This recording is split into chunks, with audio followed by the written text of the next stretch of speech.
And I clicked the button, so we will, and we're live, Keith. Welcome to Keith and the Girl. I'm Keith Malley. I'm Chemda. I couldn't find our shows on Patreon, this person writes, Jerry. They say, where can I find your bonus episodes? Well, we did our premium program before Patreon even was a thing. So for bonus episodes that we talk about, go to keithandthegirl.com/VIP. Get all our episodes, our spin-off shows, keithandthegirl.com/VIP. Use code FREE if you just want to give it a chance, little trial period. Here's another one from Kate. I've been a VIP member for 3+ years, only listening to the wrap-up show. Recently, my commute got longer and I hit play on Newsy's show. It's like the wrap-up show on steroids in a sex dungeon with the lights flickering. I can't get enough. Luckily, you already recorded 5,627,052 episodes. Keith and the Girl VIP for life. Peace, love, and Keith and the Girl. Kate, there you go. KeithandTheGirl.com/VIP. Get a billion episodes. All right. Today's guest from the podcast, The War Report. He does it with Shalewa Sharp. Also has been on Comedy Central. You can check out his album, which is great as well. Immigrant Made. Gastor Almonte. Hello, Gastor. How's it going, y'all? It's good to see you. It's silly you haven't been on sooner. I guess some things get lost in the sauce, but it's good to talk to you. Your stand-up is great, and your podcast is very fun as well. Nah, man, I appreciate that, man. It's okay to be, the secret ingredient you discover at the end of the recipe you've been enjoying. I'm good with that. The linger, yes. Yeah, that's me. Oh, it was oregano. I'm good with that. I like your point about the name Gastor, where white people are like, oh, you black people, you got crazy fucking names. But then the point is made. You say, hey, do you know Gastor? Right away, you either do or you don't. But you go, hey, do you know Michael? What? Michael? Who? What Michael? Michael John. Michael John what? Michael John, the accountant on the second floor. Yes, of course. You had 9 months, you point out. 9 months to think of a fun, unique name. Well, what's wrong with people? And you got the whole, language. You got all the languages. You guys have been crushing history. You use so many words. Every word is at your disposal. Why are we repeating them? Right. You don't need Michael the Fourth. All right. But he says, but you go Darrell with the apostrophe. I know who you're talking about right away. Fantastic. Fun fact that Darrell works in accounting in Atlanta. His life has never been better. In the album Immigrant Made, he talks about somebody said, hey, I'm going to come by, but my friend's in a wheelchair. Is the place wheelchair accessible? And he checks, Gastor checks, and it is. And he goes, okay, well, I'm actually coming in with 20 people. And Gastor's like, 20 wheelchairs? Because I'm going to cut to the audience sometimes. Can I get 10 wheelchairs for one show, 10 wheelchairs for the other show? And we'll get this done. It's not going to look congruent. It's a real concern. He literally called me the day before the taping. He's like, yeah, I'm coming out 20 deep. And I'm like, yo, I'm all for, equal rights for everybody. I love wheelchair accessible shows. Great. But I've heard about you. You love them, right? Yeah, it's fantastic. Yeah. Your diary is just full of dear diary. God, another wheelchair. I'm in love again. Did you call it a diarrhea? Because sometimes it is. I've snooped in some people's and it really seems like a whole bunch of shit. Happy birthday, by the way. You just had a birthday a couple days ago, if you didn't know. Thank you, man. I'm excited. New decade, new time out here. A little humbling too, because my parents came out and I realized that my kids, who are young teens, have no concept of differentiation between old. So they think me and my father are all the same age. Right. They were just like, yeah, you guys are playing old people songs. So my dad has never heard of Nas in his life. Okay. He doesn't understand the concept. Right. We are very different generations. How old are your kids now? My daughter's 14. My son's 13. And they just got iPhones as gifts for being good students, right? Yeah, yo, they're very excited. iPhone 15s. Felt a little guilty / impressed with where I'm doing because the T-Mobile rep made sure to tell me that she just got an iPhone 13. She was like, yo, you're spoiling your kids. I'm like, I don't think this is how sales works. I don't even think I have a 13. So to continue lavishing you, B for birthday, right? On your hat. Yeah. So that's another birthday gift. You're doing great. The sports hat. Do you worry about social media and them being so young? Very much so. They're actually they didn't have social media until last year. My son still doesn't. My daughter just started using Discord and YouTube. Okay. But do you watch their phones? Like, would you know if they're on Facebook or shitting it up on Instagram? Well, they didn't have phones at all. So they didn't have any social just because they had no access to it. They had a YouTube channel because she wanted to start one and I had the equipment. So I let her borrow my cameras. Okay. But yeah, now we talk it over. They're pretty open with me. They overshare a lot. I know way too much about like my son's penis. So I feel like it'd be weird if he was like, yeah, like this itches, but also like hiding his Instagram would be very odd. So I think we're on the up and up on what he's telling me. But yeah, no, I'm cool with them having those things now. I think they're old enough to handle it. And I don't want my kids to be the weird kids without those things either. Right. So yeah, I think it's time, you know. And you and their mom live together? Yeah. That's my ride or die right there, yo. Nice. Real talk. Yo, right. My best friend's older sister, known us since I was 13. We've been dating. Then you can't fuck around. Your best friend's older sister? Yo, oh my God. And he lifts weights. That dude brawling. I ain't messing with George. Nah. I was gonna say a lot of people will hate you. You got 3 brothers. Hell yeah. You live in East New York, right? Yes, East Brooklyn, indeed. East New York. Yes, indeed. That's I don't know what it's like now. Camden and I used to do kids parties. It was like, almost 2 decades ago. But man, there were some scary fucking buildings. Everything was shot up. Is it still a mess? Is it still scary? And you just grew up there? Yeah, I mean, there's better parts of it now. The like northern part of it has kind of like really been rebranded into like Cypress Hills. Is a bit that's kind of where the money's gone to. And admittedly, I live there, but I own property on both sides of it. I'm still proud of it. It's still mostly working class people just trying to get by, doing the best they can. For any artists that are in New York, it's one of the few places you can still afford rent. Right. So yeah, just duck on occasion when someone says yo, and you'll be fine. Do white people moving in, does that improve things? Is that a bother for some reason? Yeah, I mean, I own my building, so you're welcome to come by. My property value has never been better. All right. Sincerely, but I mean, there's aspects of it that for sure, like I wouldn't necessarily say are like bad, but they present real questions. Like is it still your neighborhood if they move here and change aspects that are core to your neighborhood? Well, is it still your neighborhood if you can't afford your neighborhood anymore? Yeah, that's it. Like this was the neighborhood, and now that I can't afford it, you're cleaning the streets. Now that I can't afford it, the bodega has a new sign. Now that I can't afford it, like a lot of things, like we have the city bikes, like things like that. So like those amenities, like those amenities are beautiful, but like I'm the only one of my crew that grew up here that's still here. So like, I'm benefiting from it. My kids are, but 9 out of 10 of my friends live in Florida now, so there's a little bit of that, but remember when you could buy because of the home, so I'm happy. Say that again, sorry. By the same token, like I'm gonna be a millionaire now because of this home. So like I am happy. So remember when you can buy like a barbecue chicken off a stoop and now you gotta go in a building? Is that a bummer? Well, that's still there. I'm very much happy with that. You know what I mean? Frank is still next door, crushing it. Okay. I still Frank, get jerked. The guy's name. You know what I mean? He's crushing it. He's still great. I mean, what about like just growing up in New York? Weed, you had to like, if you wanted to buy any kind of weed, you had to know a person. They had to okay you. You might have to go to a different neighborhood. Then you have to, do some sly weird shit, then walk the other way home, all this kind of stuff. And now when you walk down the street, you smell weed. That's got to be weird. And now you have teenagers. Where do you stand in all that? Yeah, I'm still trying to figure it out because like, yeah, like how do I tell them no, like you can't do this thing when like now you could buy weed and get like a receipt, like you're on a gift program now. Like it seems so wholesome, yeah, I'm torn. I guess like I'm trying to angle it more like alcohol, I guess. Like I'm not saying no, just be ready to be responsible when you're doing that. I guess it's gonna be the best angle. I think weed is great. It's just you have to be cognizant of when you use it, you don't want to do any work.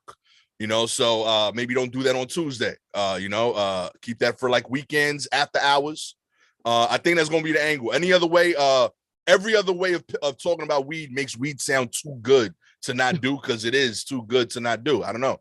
If you have any advice, send it my way. Do you smoke?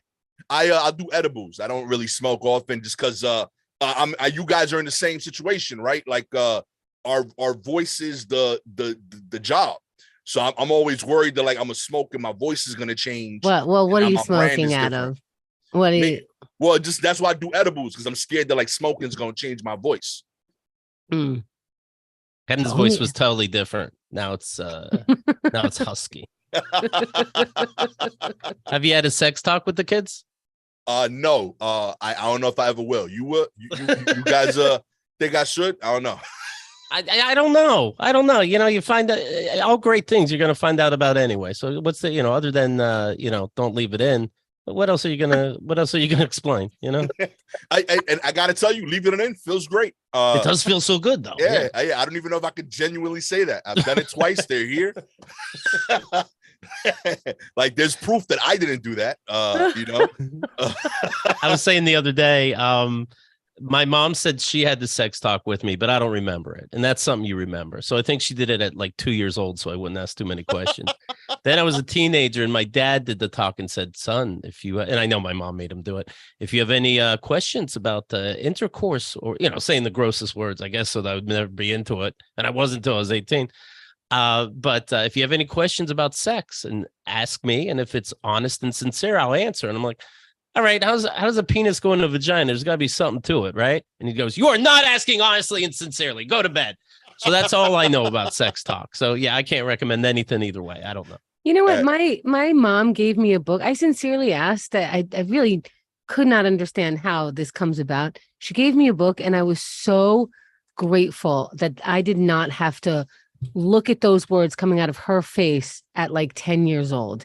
And then she allowed me to think, like, we didn't talk about it. She was like, here's the information. And I was like, this is good in picture form. So I don't have to ever picture you saying any of these things to me. Just disassociate with that. But I don't know. From there, where do you go? I doubt the book had condoms information. Yeah. It was really literally like, this thing goes in here. And then I thought that only happened 3 times in her life. And I was like, mom took it for the team 3 times. She like really wanted kids. Like, holy shit, what she sacrificed. And then I found out people do it for pleasure. And I was like, all right, I don't know what this adulthood is, but it's a fucking weird thing you people are going through over there. Well, Gastor's going to be, having the sex talk with his kids, and the kids are like, we have iPhones. You want to know something. Because I thought, like, I know my parents didn't have it with me. I know my wife and my daughter have talked about some of that stuff already. My son will never talk to me about that stuff. He like he's come to learn that like my expertise is limited to like hip hop, sneakers, and like rent. So like if it's any of those 3, I got you. But outside of that, he goes to mom. But I'm here. I'm present if something comes up very like ball related. But outside of that, I don't expect questions. And I'm just hoping for the best. But yeah, have they dated? Have they showed interest in dating or anything like that? My son has a crush on a girl. And his end of year goal is to ask her out. Oh, precious. Yeah, he's 8th grade. He's like, I want to graduate knowing that I tried. That's his mission. Oh my God, that's so cute. And it's easy to get a yes because then it's summer and no one has to prove anything. Exactly. If he gets a no, it doesn't get hurt. He's back at the crib. Right. Yeah. He's like, yo, that's my end of year goal. He told his mom. I'm gonna give him some dating advice on how to do that. Unsolicited, because I don't think he's gonna come to me with that info. But yeah. How hard is it? What was your advice? What could it be? Oh, I already, because bring lollipops. I don't right. Now, see, so I've told this to some of my like younger cousins. When they were starting to date. I was like, yo, when you're gonna ask your girl out and you don't know what to say, tell them you don't know what to say. And it eliminates the awkwardness. So be like, hey, listen, I don't know what I'm supposed to say here. I just want to let you know that I think you're cute and I'd like to take you on a date. It acknowledges the fact that you're weird. They're weird. Everyone's feeling weird and you're cool. And then be cognizant that this is probably their first time being asked out. So don't be okay if they say something weird back. If they go, ew, or oh my God, It's not it's not about you. It's about them freaking out because it's their first time in that dynamic. Oh my God. If I had kids, I'd be like, you tell them. I would honestly use this pickup line as an adult. Yeah. I don't know what to say, but I like you. Yeah, I'm telling you, try it at a bar. It works. Like I've been telling people this for years. I was like, yo, it's straightforward. It acknowledges that this is weird. No one does this anymore. Everyone's doing it on an app. You know what I mean? Right. Just be straightforward. Yo, I don't know what I'm supposed to say. I just know I like you. I'd like to take you out. That's it. I'm telling you, 100% works. Say, I don't know what to say. And drinks are $14, so I kind of don't want to be here, but I like you. Yeah, boom, my man. Mastered it, Keith. Look at that. You said, you know, how you have your own place. You not only own your own building, you're a landlord, right? Yeah. One of the few good ones, hopefully. But yeah, we out here, baby. You know what I mean? What's is this a silly question? What's the biggest problem being a landlord? Is it simply rent or is there more? No, honestly, it's just about kind of dealing with people's trauma from other buildings. You know, unfortunately, most big building landlords in New York, they're not people. They're like a corporation, you know? So like people have a trauma of like, if something's wrong, they got to deal with it on their own. There's an adversarial aspect of it. Like you can't like they come in hot. You can't fuck me. You have to fix my plumbing now. Like, yeah, okay, I was gonna. Yeah, I'm like, yo, like you don't understand. I live here too. I'm happy to. Yes, I want the house to work. Right. You know, and like I really think that's kind of the thing that ideally would change with all of that, right? Like if the landlord is someone that's invested in the building because they live in the building or something to that effect, it just changes the response time and the respect aspect of it. But yeah, thankfully, me and my tenants in this building, we all rock well together. They're all like 20 to 30 years older than me. So they look at me as like their kid that they're proud of. You know, they're like, oh man, you look at you just owning the building. So yeah, it's chill. Then twice a year we get together, do a barbecue. New Year's, I give them a bottle of wine, you know what I mean? And they do it up. That's really the only issue is just like getting them over the fact that like I'm not the other guy you had 10 years ago. I genuinely care about you living well here because admittedly, yeah, like it means my building's in good shape. So that way, when something goes wrong, you tell me right away and I could fix it instead of like, you know, this like little leak becoming a prolonged building issue that like now I got to live with as well. You're young. Was the house handed down or you did it yourself? I bought it on my own, but because my father made me. When I was 26 or so, I was working at UPS as a supervisor and I saved up pretty good money. And I wanted to buy a really like hooked up Nissan Z. And I was hyped, you know, me and my girl at the time, now my wife, we were dating. I was going to be like driving through the hood in this hooked up $30,000 car. I came to the house, showed my mom all the paperwork, and my dad walks in and he's like, yo, if you buy that car, you need to move out of my house in 30 days. And I was like, why? He's like, and at the time, he's like, yeah, like me and your mom own 6 houses and neither one of us drives a car like that. So if you drive that car, that means you could pay your bills. So you need to leave. Turns out you got a place to sleep. So don't worry about it, son. Yeah, straight up. So like, I'm pissed off. I leave. My mom calms me down and she's like, just talk to him. I'm like, so what you want me to do? He's like, let's buy something together. And we bought a crib. And then when this one opened up, I had no money left as I bought it in there. So like we talked it out. I took a refi on that one and I bought this one. So this is the first home I own. It's fully under my name. But at the time I was pissed off because I'm doing repairs on a building. You can't drive that around the clubs, you know. I'm in the club like talking about but I got a house. I'm telling you, I'm cool. Now like years later, you know, it's a perk. You know, I always have a place to live. I don't got to pay rent and think about that. I know in New York, that's like an incredible privilege. I'm blessed. Sure. 25 to 30-year-old me was not quite as thrilled with the idea.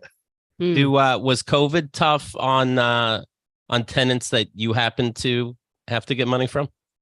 On them personally, yes. On you, got a also? couple of people that get sick. Me personally, no. For a variety of reasons. One, I'm blessed to say that I paid off quite a bit of my home, so economically it didn't really hurt.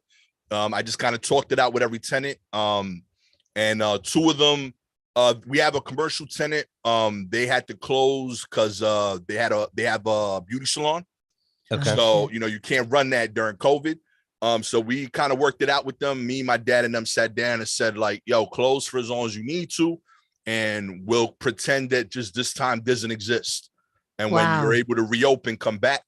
It just because it made it, being frank, like, besides the fact that they were with us for like 6 years, they're good tenants, it just made business sense. Like, and this is why, again, I was really like not understanding why New York as a whole didn't step up as a realty like institution, right? Because, like, what's the advantage of me kicking that person out? You know what I mean? Like, now I got to find a new person.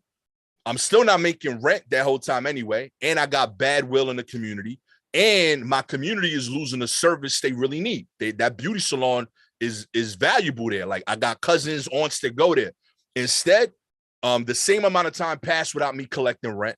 When things opened up, their business is already ready to go. They love me even more than they did before. And I'm still keeping people from my community in my community working and employed. So to us, it just made sense. So we did similar things like that, whether it was like work out like a reduction or a significant time where the rent was kind of just waived. And in turn, just being frank, we're blessed that, like, outside of my current home, all the mortgages between like mines and my parents were already paid. So, like, financially, like, this is us giving back to the people that gave us the money to pay these things off and like raise my kids, or, for my parents' case, raise me. Are you guys looking for new tenants? Yeah, I hate when my landlord acts like he has it tough. I know what I pay. I know what everybody else pays. I'm sorry, I have to raise it 100 times. Are tough. They're not that tough for you, by the way. And why do you think I just made an extra 100 because you said? I'm just saying, like, yo, just be a person. Like, just talk it out. Like, how wild of a concept is that? You know what I mean? Right. But yeah, I wish more landlords did it. Yeah, so just gotta worry about the gunfire, but then no, that sounds good. And then you have like a barbershop in your building. They talk a lot, these yappers, and so it's like, hey, do you know a place I could move into? And like, yeah, downstairs happens to be free.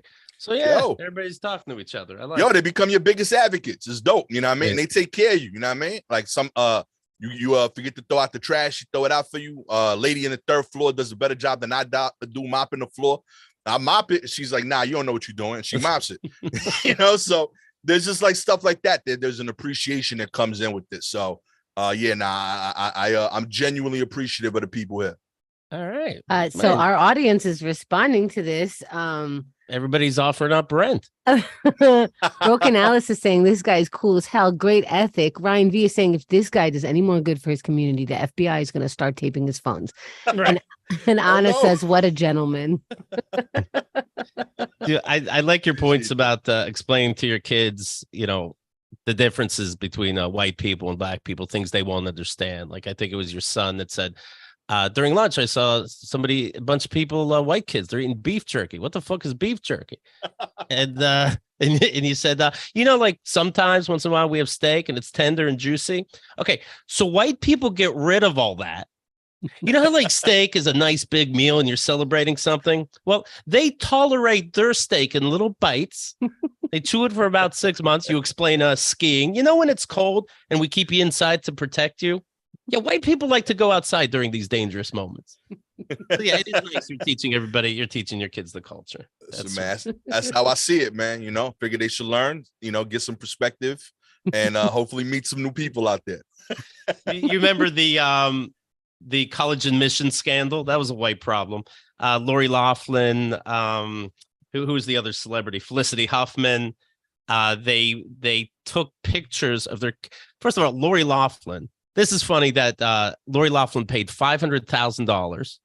Obviously this is illegal, to get their kid into a rowing scholarship, and did it with a picture of her on a rowing machine to prove that she's a rower in water.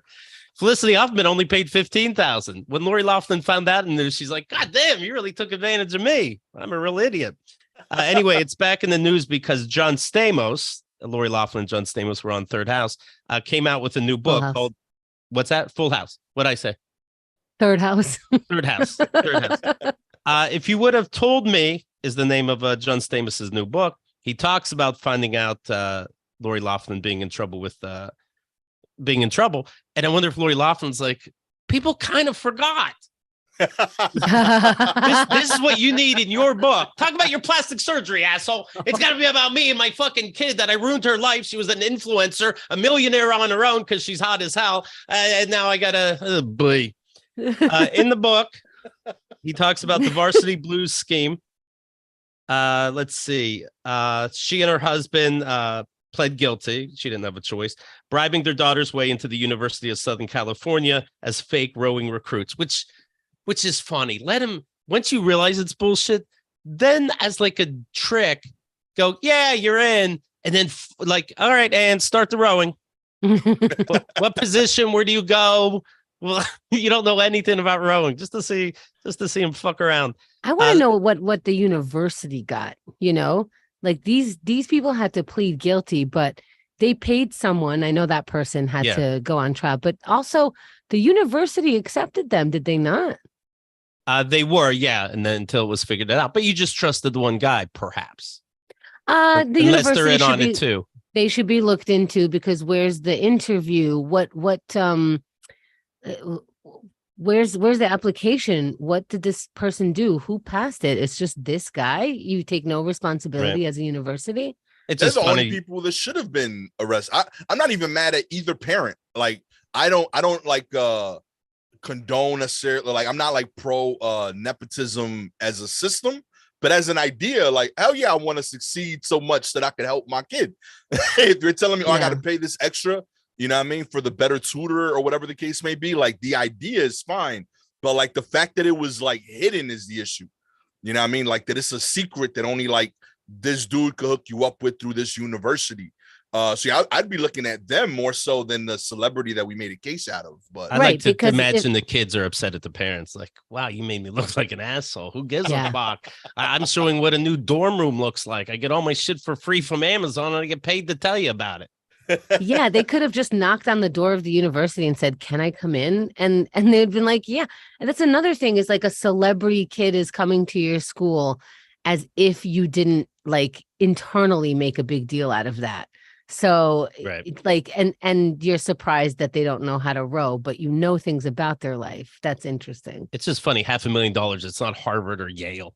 It's USC. No offense, USC, but come on. After serving time in prison, Laughlin and her husband were released. They released December 2020, and the husband April 2021. The saga landed dozens of wealthy parents and celebrities such as Laughlin in jail and exposed a rigged higher education system. John Stamos wrote, in March 2019, I get a strange text around 5:30 a.m. from my good friend, Roger Lodge. He just throws that in. That was the host of Blind Date. Okay, good to know. He asks if Lori is okay. I hit him back. Hey, what's up? Something about a college scandal, he wrote. I started Googling, but there was very little I could find. I knew she was working in Canada, so I called to check on her. He said that she was strangely nonchalant about the brouhaha, quote, oh, that, yeah, I'm not sure. She answers so casually as if I just asked her if the kids finished all their vegetables. I have seen some emails lately from lawyers, but I stay out of it. Before I can process her response, I noticed an odd clicking sound on the phone line. When I asked her about it, she again adopts her laissez-faire tone. Oh, they may be bugging my phone. After ending the call, Stamos saw the story was making headlines. Quote, I immediately text Lori, are you watching the news? He recalled in the book. She asks, what channel? I text back didn't she just say, mind your fucking business, they're tapping my phone? Right. Now you're starting a text chain about it? Shut up. You gotta know right now the FBI is following me. Let's go out for coffee. Okay. Thanks for helping. Are you watching the news? And she asked, what channel? And I text back, every channel. And if anything, kudos to Lori on the acting. You know what I mean? Right. Yeah, I've heard something too. Yeah. She is an actor. Not Lifetime, but all right. Laughlin ultimately served 2 months in jail. From the book, Lori Laughlin continues to be a cherished friend to this day. We've weathered storms together and stood by each other's sides despite life's hurdles. Yeah, what were your hurdles? We've seen each other at our worst. That's why I can write all this. This is so vague. So vague. I've witnessed moments where giving up could have been the easiest way out for Lori. Giving up what? Yeah, what are you talking about? She went to jail. She's back. What are you going to give up? What do you think the trauma that you're talking about is? Right. She could have shifted the blame and let her family, marriage, and life crumble, but she didn't. No matter how hard she was hit, how desperate everyone was to cancel her and throw her in with a pile of brutal criminals, she stood fast, protecting her daughters from the mud hurled at them day after day after day. Okay. Does Stamos think that Lori's in the mob? Like, right. What a soldier. She did her time like a champ. You know what I mean? Do you remember we talked about how Lori hired like somebody to teach her etiquette in jail and how to defend herself in jail? Like she was taking jujitsu and she was awaiting trial and she paid somebody to teach her the ropes.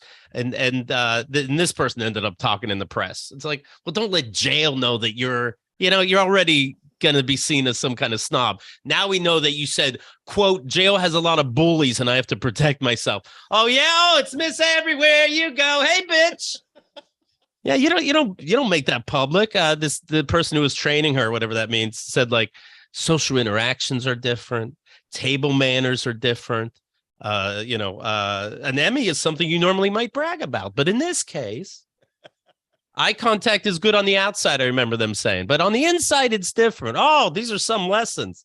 It's the opposite of finishing school. This guy said, I'm going to teach her the slang. You'll figure out the slang. Move, bitch. What do you think that means, Hollywood? Imagine getting your ass kicked by Lori Loughlin. Right, you're surprised. Like, oh, shit. Oh man, all street credibility shot right there. Okay, right. You trying to tell the story after you got out? Nah, B, I know she family, full house and all that, but yo, her left hook crazy. By the way, what's it like having kids and knowing when to listen to them and when they're really just wasting your time? Like I know somebody that has a kid, and this kid is like talking to his mom, like explaining Five Nights at Freddy's, like it's a real fucking conversation. Well, how do you know when to zone out or not? I think that'd be the toughest part of being a parent. That's a good book. When to zone out. Yeah. So I figured out a cheat code with this. So I zone in every time it involves real people. So like if it's a friend, school, teacher, zone in. If you're telling me about a musician, YouTube channel, zone out. Gotcha. You know what I mean? That's kind of been my like, oh yeah, like this is a weird. I'm not gonna understand any of this, but I'm gonna just shake my head in support. But like, this person might like come to my house later or like affect you or date or any of that. Yeah. Let me pay attention to this. I remember my brother would show my mom like a game on the phone or something like this, and old enough that you had games on phones. And I'm watching, I'm like, this is kind of embarrassing. Like she's trying to cook dinner. She doesn't give a shit about a dragon. Now, when I told her stories, I knew they were important and mattered to her. But when you're on the outside, it's like, who gives a fuck? What is wrong with you guys? My mom still yells at me about Luigi. She's like, I don't give a fuck about Mario Brothers. And I had to pay attention to this shit for years. I know all 4 Ninja Turtles for the rest of my life because of your nonsense. Do you have to watch a bunch of shitty movies having kids? No, my wife does, but I have to sit there. So there's kind of been an acceptance of like, yeah, dad is here. I'm gonna sleep very quickly, but like I love y'all, so I will be here presently. But like emotionally in my heart, I'm present, but physically, like I need to sleep. So they do this thing where they make kid-friendly theaters for the kid-friendly movie. And because the kids are going to get up and walk around. And so in those theaters, the kids are up and walking around. They're still watching. They're still safe. But like at least half of the adults are sleeping. It is just, it's the I love that. Weirdest. But like, it's like everyone understands where you are and they're just doing their thing. Yeah. The ball pit doesn't have spikes. Who cares? The challenge now is that like my son is just old enough where he has similar interests, but I still have to pretend as an adult that I don't want to see that. So like, yeah, like I want to see, like, for example, like Winnie the Pooh, Blood and Honey. Yeah, I want to see Winnie the Pooh stab people up. But like, I'm supposed to say, no, that's too gory and violent to you as a boy. But like, as a 13-year-old boy, yeah, I wanted to see shit blow up too, but I can't co-sign that in front of my wife just yet. So like, there's like in front of her. We agree to watch violence. Yeah, like ask me after, not right now. Let her go to the garden or something and do some planting. What about in schools now? Are they going to the school? Because you said you grew up in East New York and you're still there. Are they going to the school that you went to or anything like that? Because even if they are, schools have changed so much. Like what's been considered good is now maybe not so good. And also I think the schools are paying attention to people's feelings on the level that I don't know that I ever experienced in that kind of atmosphere. What's going on with your kid's school? Yeah, I mean, they went to the same school I went to for the first 3 years. But after that, we were able to find a couple of programs that admittedly were a bit better. They're really checked in on their like emotional health. You nailed that. Like, I'm like highly surprised at how much I learned from my daughter all the time. Like, anytime I'm like agitated about something professionally, she's like, Dad, you need to talk that out. Maybe sit down with mom. Let her know that you need space today, you know? So say, I don't know what to say, but I'm upset. Amen, Keith. Amen. I thought it was funny. What about are they catching you on some PC stuff because language has changed? Are you up on that, or are they like, all right, Dad's old, so we give him a pass? And they kind of Kyle's kids love to throw out like PC stuff, like you know, like whatever it is. It's like, you know, it's actually, but it's like, yeah, but I know you, and you're a scumbag weirdo, and your mom understands just fine, and she didn't say anything that egregious. Yeah, I don't think I've done anything wrong. I've messed no, up nobody pronouns. has. None of us have. We picked up on all of it super quick. We're Nailing talkers for a living. Come on. I taught it, if anything. Tell me once.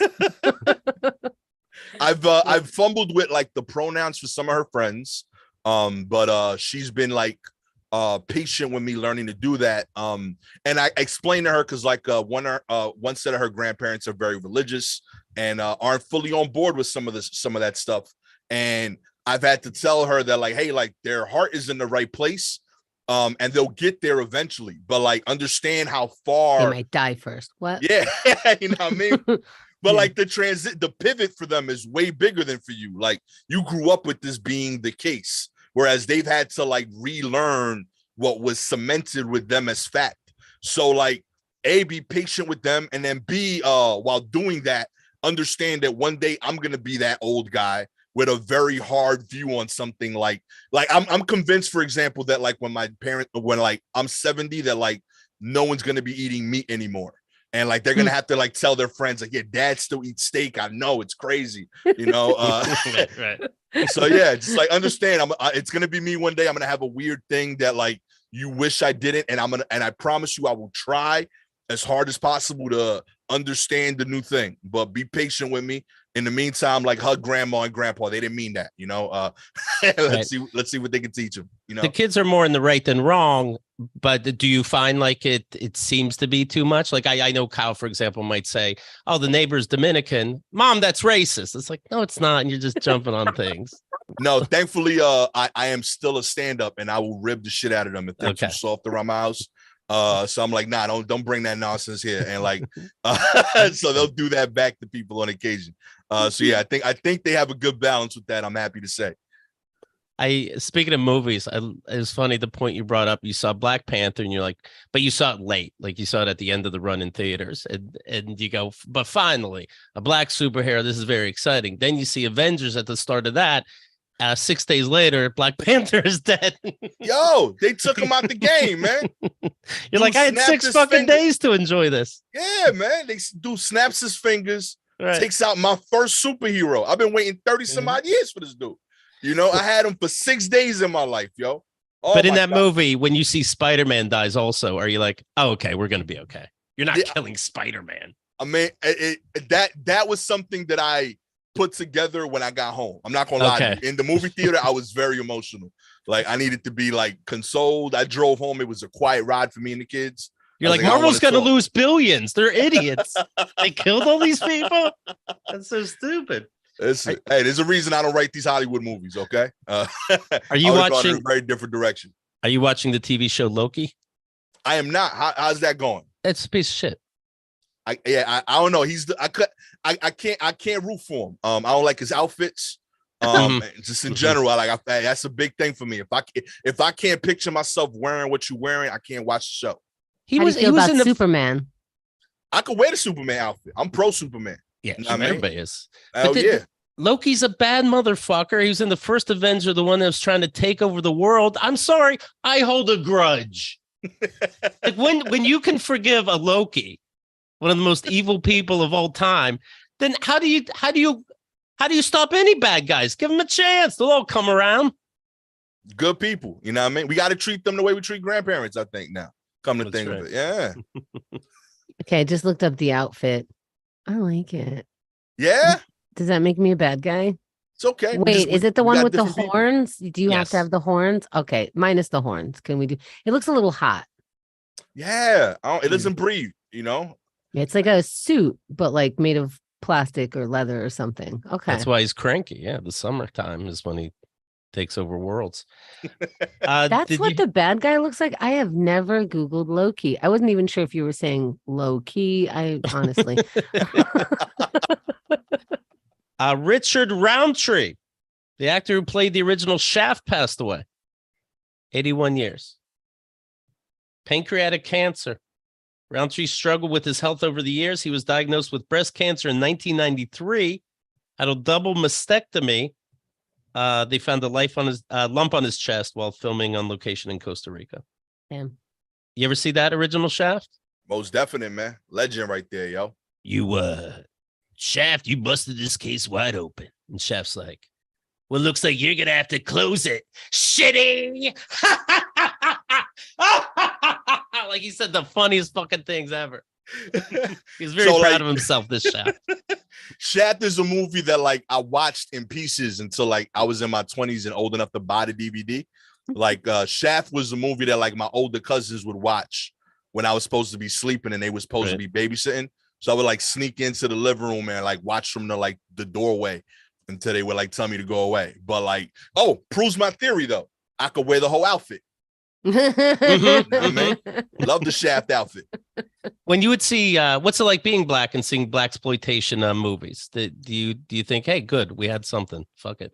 Yeah, I mean, we had something, and they were the best stories and most authentic stories we could tell then. Only issue is that they weren't the only stories we had to tell.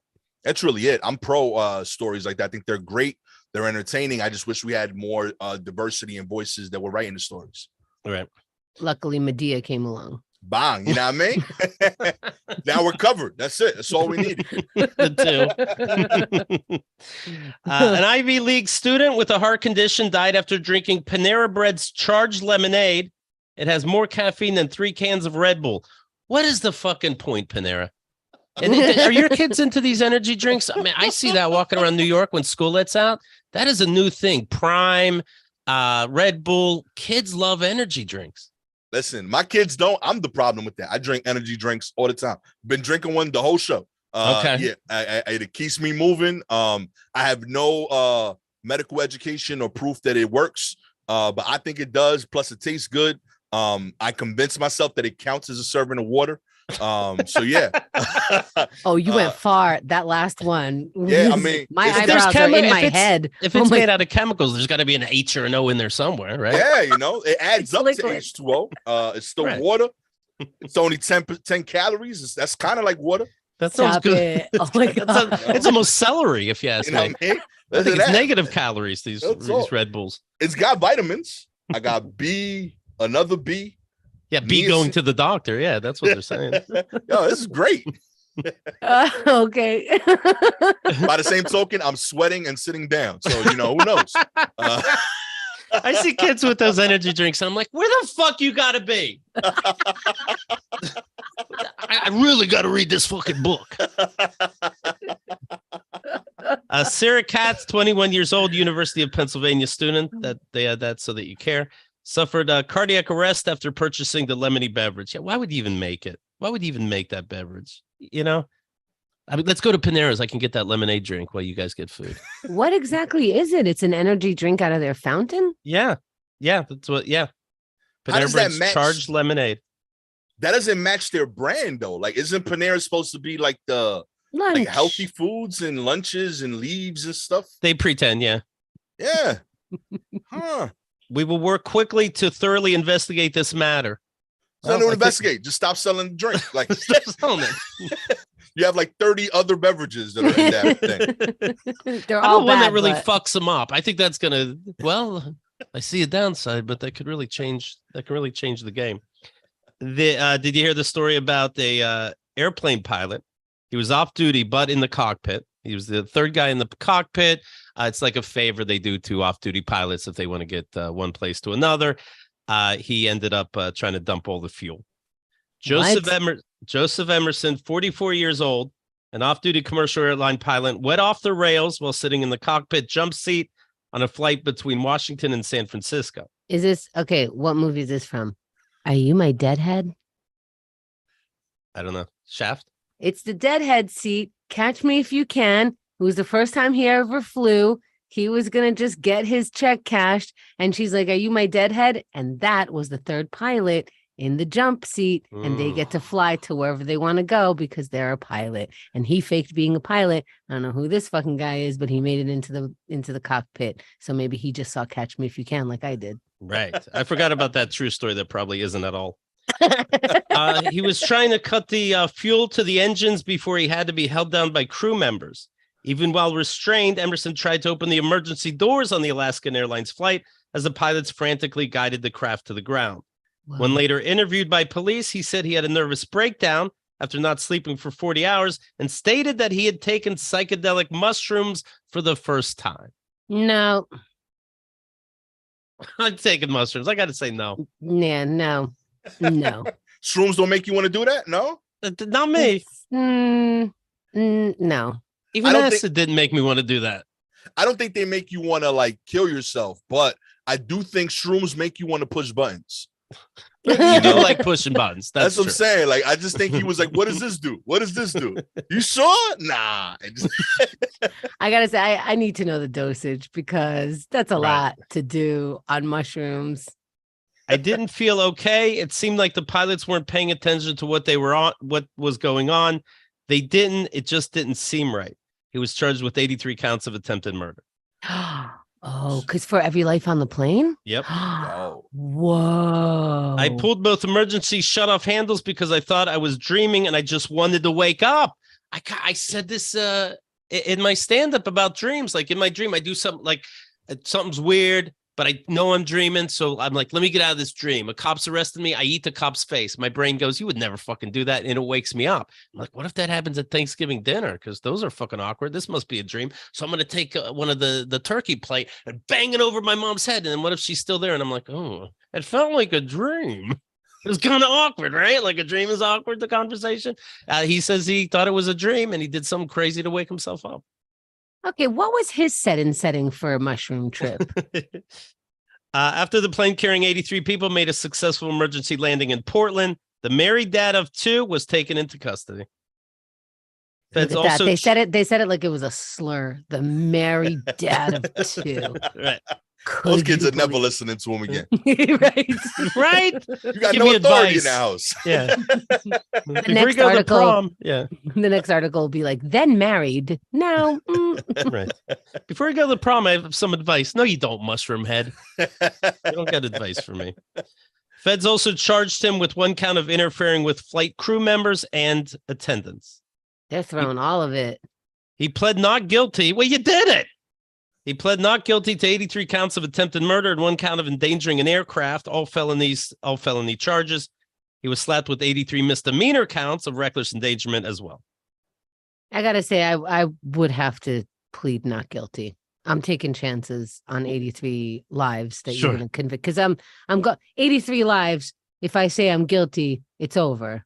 Right. If I say the mushrooms did it, maybe I can go somewhere else for a little bit and sit down.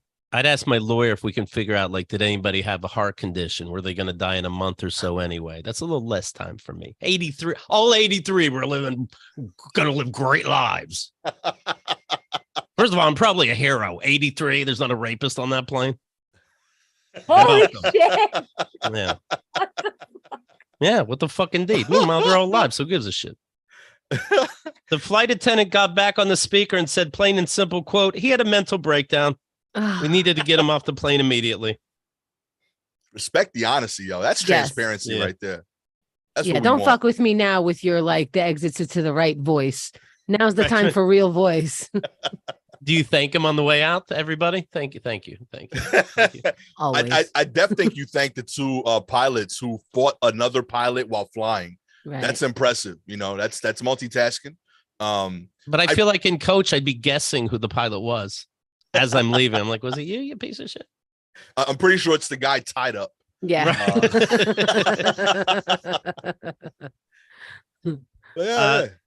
Here's what you want to do. You want to go to the website Gastor Almonte, GASTOR ALMONTE. That's the website. Instagram's the same. Twitter's the same. X is the same. Yeah, man. Good branding, baby. Yeah. Facebook is the same. Good for you. The podcast is The War Report. You do it with the great Shalewa Sharp, of course. Word up. That's the homie. I listen to it. It always starts the same way. What's up, Shah? And then she goes, I'm still alive. I didn't kill myself today. And then you guys are off and running. Did she tell you anything about coming on the show? What to expect? Keith will do your bits to you. Were you ready for that? So my first question was like, I was like, I know they do it live sometimes. So like, can I curse? She's like, they welcome it, Gastor. They welcome it. They'll be upset if you don't. If you can throw the N-word in, Keith enjoys it. He thinks he's part of a club. It's exciting for him. I'll do that at 4:01. I got you. You know? Like I said, you can also hear the album. It's called Immigrant Made. And yes, anything else that people should know? Yeah, you kind of covered it. Podcast, War Report, twice a week. Immigrant Made's the album, and I got some fun stuff popping up this current year. In the meantime, if you need an apartment, shoot me an email. See what I can do. Thank you. Excellent. I'm at least gonna replay that part on speaker so my landlord hears it. Get his shit together. Very nice meeting you, Gastor. Thank you so much for your time. Likewise. Thank you both for having me, man. Really appreciate it, and sincerely, man, honor to rock with y'all. Bless you. Kenda's going to close up here in a minute. Stick around for a second, though. We'll do. I know I saw somewhere in here, somebody said that this is the most, how did they put it? Wholesome episode we've ever done. Okay. Isn't that interesting? I just thought I'd let you know that stood out in the chat. So that's thank beautiful. You, right? Thank you guys for listening live. If you want to click any of the buttons in front of you, I welcome it. I believe the president would welcome it. Your president, doesn't matter which president is the president right now, the one that you